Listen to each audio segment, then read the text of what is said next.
Chief marshal Amarpreet સિંહે અગ્રિમ હવાઈ મથકની મુલાકાત લઈ સુરક્ષા વ્યવસ્થાની પ્રત્યક્ષ સમીક્ષા કરી. ભારતીય વાયુસેનાના પ્રમુખ એર ચીફ માર્શલ અમરપ્રીત સિંહે તાજેતરમાં વ્યૂહાત્મક રીતે મહત્વપૂર્ણ એવા અગ્રિમ હવાઈ મથકની મુલાકાત લીધી હતી. આ મુલાકાત દરમિયાન તેમણે વાયુ સ્ક્વોડ્રનની કાર્યાત્મક ભૂમિકા અને કોઈપણ કટોકટીને પહોંચી વળવા માટેની તેમની સજ્જતા વિશે ઝીણવટભરી માહિતી મેળવી હતી. વાયુસેના પ્રમુખે સરહદી વિસ્તારોમાં તૈનાત સૈન્ય ટુકડીઓ અને વિમાનોની ઓપરેશનલ ક્ષમતાનું નિરીક્ષણ કરીને દેશની સંરક્ષણ દિવાલને વધુ અભેદ્ય બનાવવા પર ભાર મૂક્યો હતો.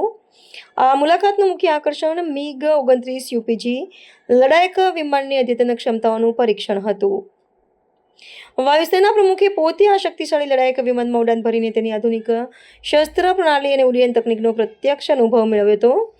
લશ્કરી વિશ્લેષકોના મતે આધુનિકરણ બાદ MiG-29 UPG વિમાન અત્યંત ઘાતક બન્યું છે, જે દુશ્મનના રડારને થાપ આપવા અને હવામાં સચોટ પ્રહાર કરવાની વિશિષ્ટ શક્તિ ધરાવે છે.